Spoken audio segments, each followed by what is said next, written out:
welcome to the deep dive. Today, we're diving into the world of customer segmentation. How businesses kind of figure out who their customers are and what makes them tick. We're going to be using customer segmentation and clustering using SAS Enterprise Miner. It's written by Randy Collica, and it's going to be our guide for this deep dive. Oh, it's a fascinating topic. Yeah. Especially with just how much data businesses are collecting on their customers these days.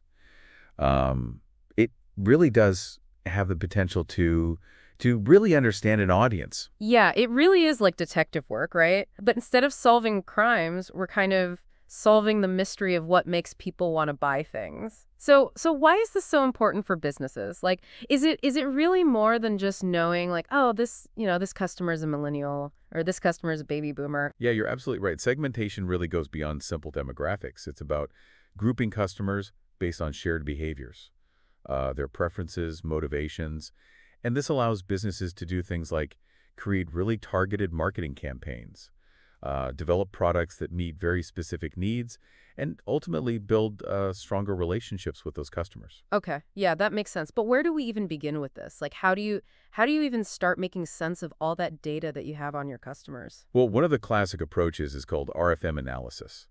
It stands for recency, frequency, and monetary value. And you can think of this as a really quick way to assess how engaged your customers actually are. So like how recently they bought something, how often they're buying things, and then how much they're actually spending, right? Exactly.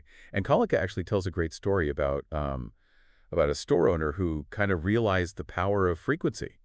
And he really just did it by observing his customers. Oh, interesting. He noticed that some people were regulars, they'd pop in, every week, while others, they only showed up once in a blue moon.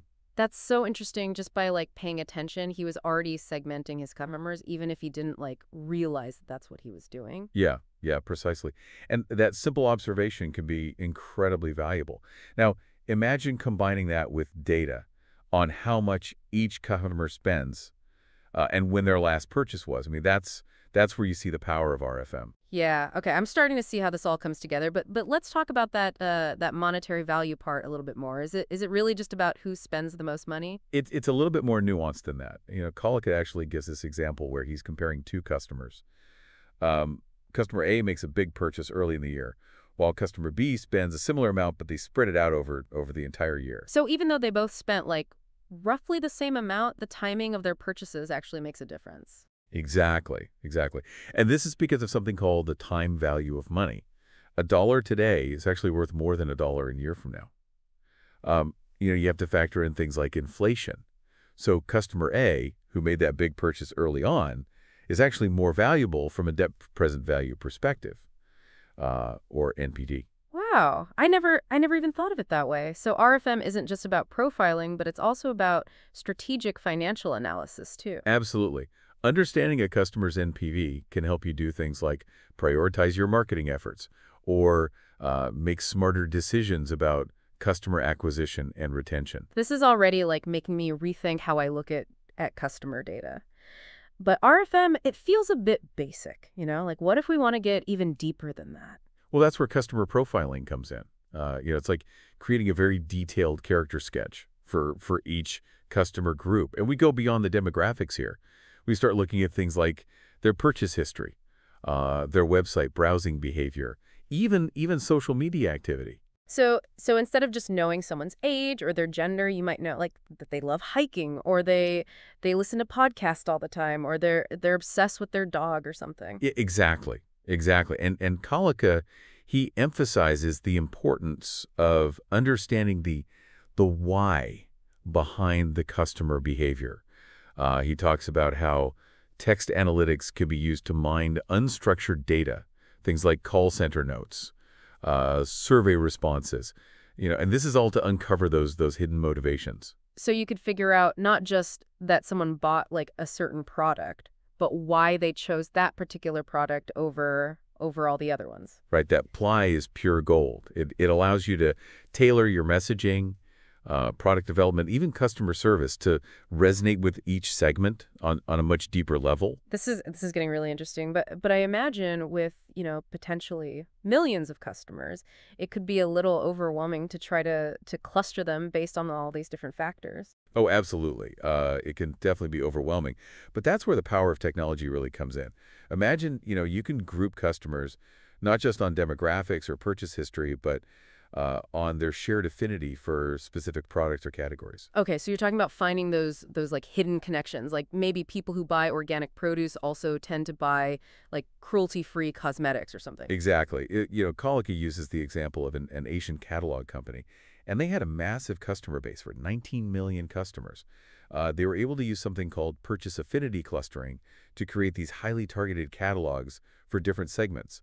And they were able to do this even with that huge customer base. Wow, that's pretty impressive. So even with millions of customers, you can still find these meaningful clusters. Absolutely. And that's the key to unlocking the true potential of segmentation, the ability to personalize the customer experience at scale.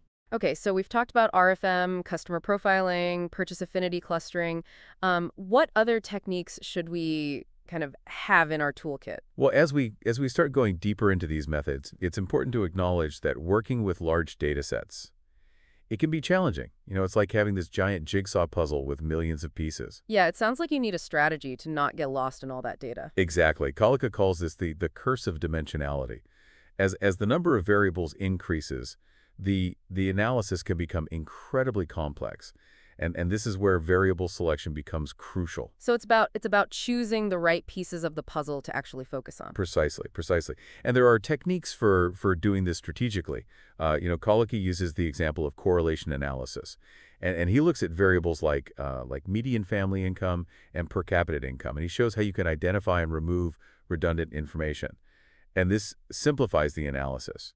Okay, that's a relief. It sounds like you need to be a bit of a data detective to navigate all this. Are there any tools to help us sort through the data and find those meaningful clusters? There are, and that's actually where we'll pick up in part 2 of this deep dive. Oh, okay. Stay tuned. We'll be back with more insights from Randy Collica's book and an expert analysis.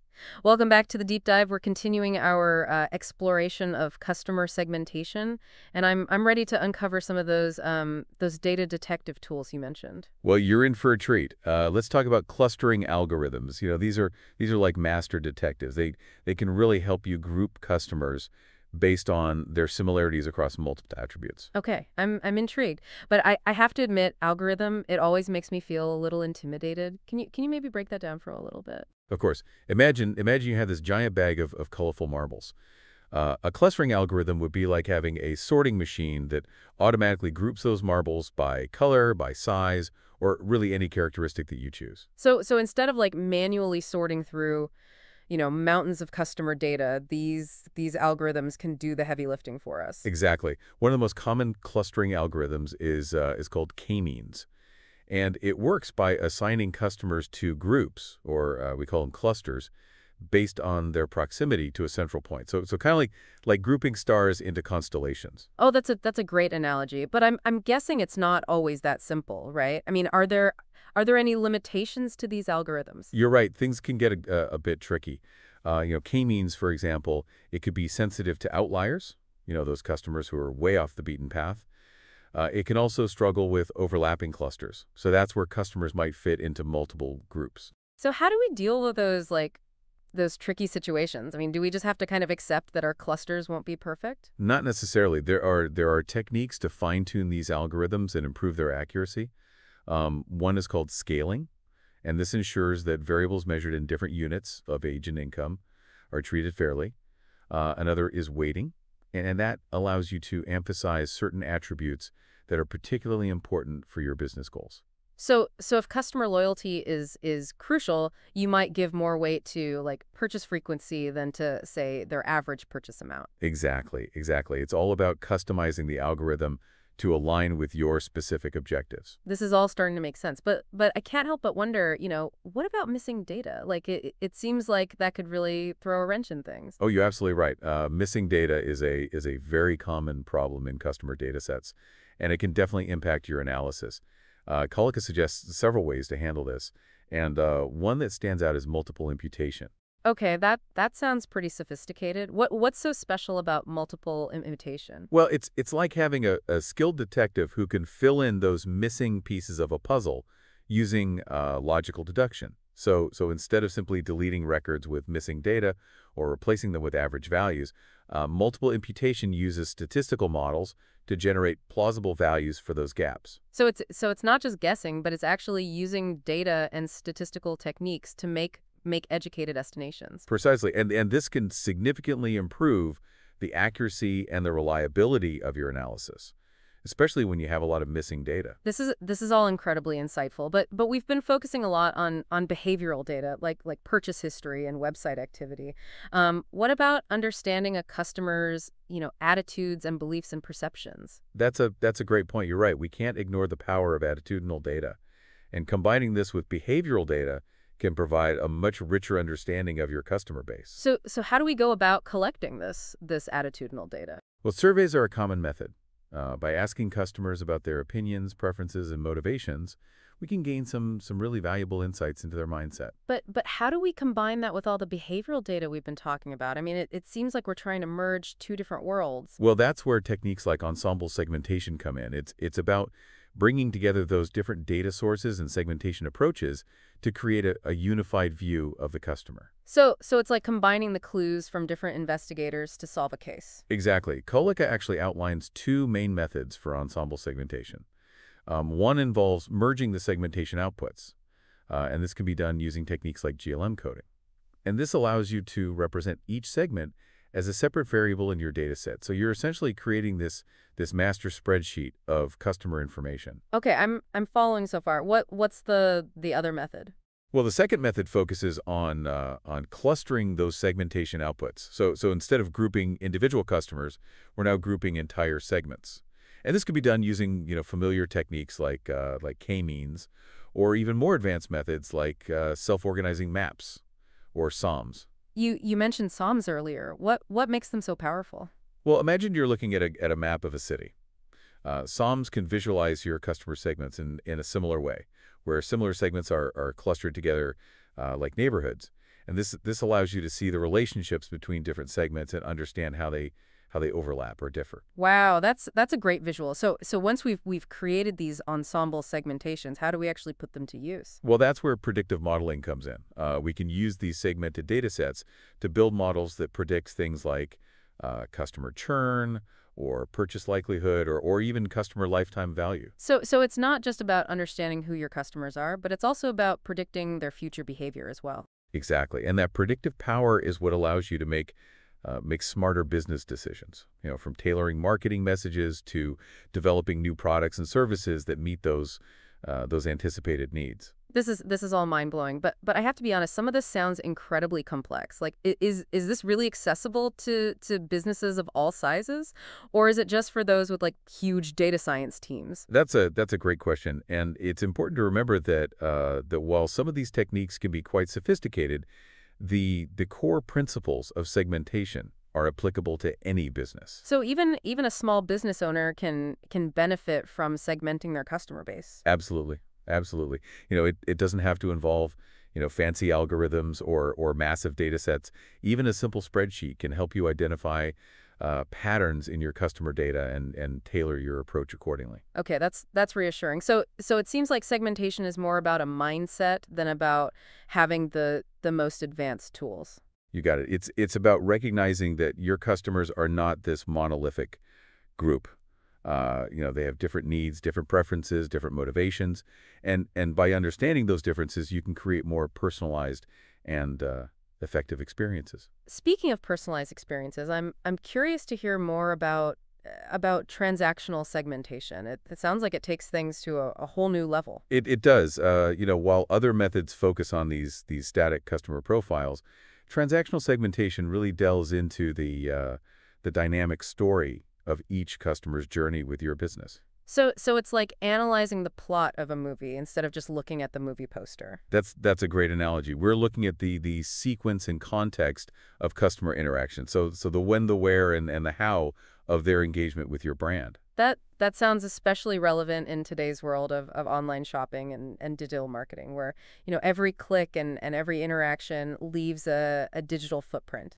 Absolutely. By understanding that flow of customer interactions, we can optimize touch points, personalize messaging, and even anticipate, potential problems or drop-off points. Can you give us an example of how this might work in practice? Yeah, sure. Imagine you're an online retailer, and you're noticing a high rate of cart abandonment.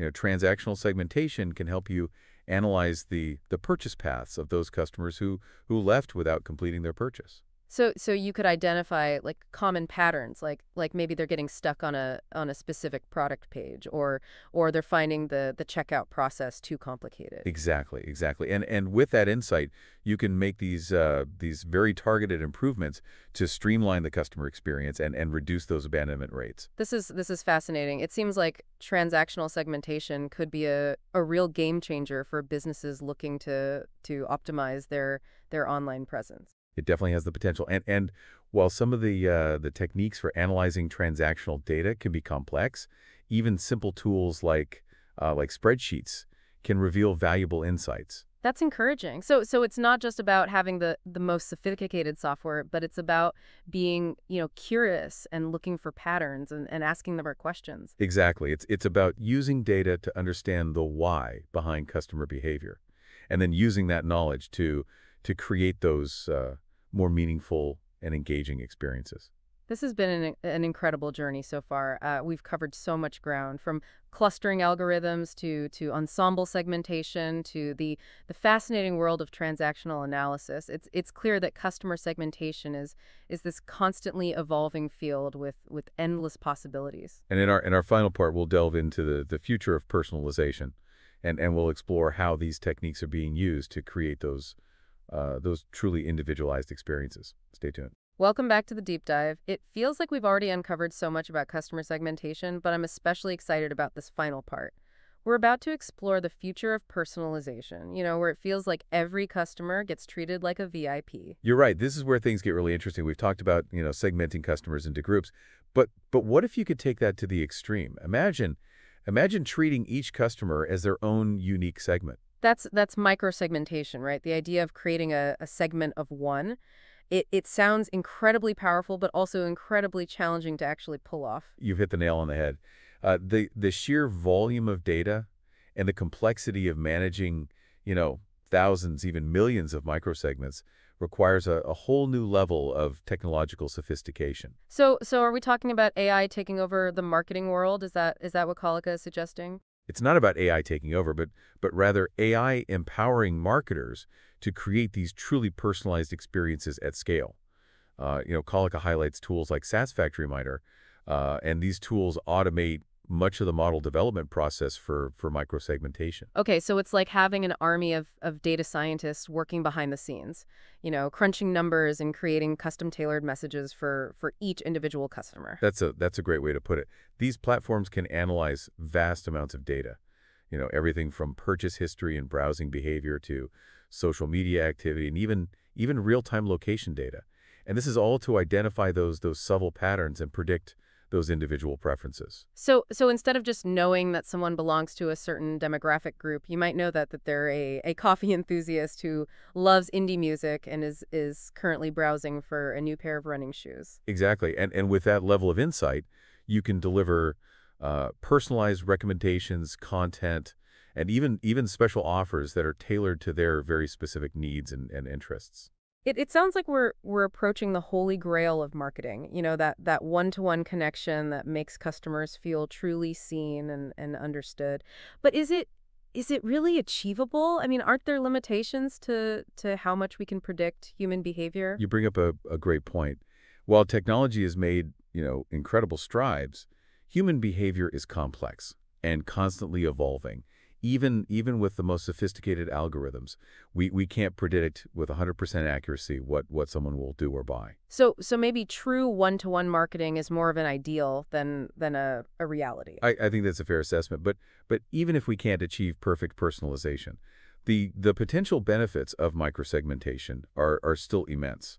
By moving closer to that ideal, businesses can forge stronger customer relationships, increase engagement, and ultimately drive revenue growth. It makes me think about, how we interact with our friends and family. We don't treat everyone the same way. We tailor our communication and interactions based on our understanding of their individual personalities and preferences. That's a great analogy, and in many ways that's what microsegmentation is all about. It's bringing that human touch to marketing at scale. But as we get closer to that level of personalization, I have to admit, I start to feel a bit uneasy. It raises some ethical questions, doesn't it? Where do we draw the line between personalization and intrusion? Absolutely. As we delve deeper into customer data and leverage these powerful AI tools, it's crucial to be mindful of the ethical implications. So it's not just about what we can do, but what we should do.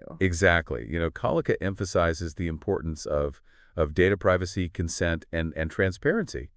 Customers should understand how their data is being used, and they should have control over their preferences. That makes sense. No one wants to feel like they're being spied on or manipulated. Right. The goal should be to use data responsibly to enhance the customer experience, not to exploit it for short-term gains. It seems like we're navigating uncharted territory here. As technology advances, we need to be having these conversations about ethics and responsibility. I couldn't agree more. It's a collective responsibility that involves businesses, policymakers, and consumers alike. This has been an incredible deep dive. We've gone from the basics of RFM to the complexities of clustering algorithms, and now we're peering into the future of personalized marketing. I feel like I've gained a whole new appreciation for the power of customer segmentation. It's been a fascinating journey, hasn't it? And it's clear that customer segmentation is not a one-size-fits-all solution,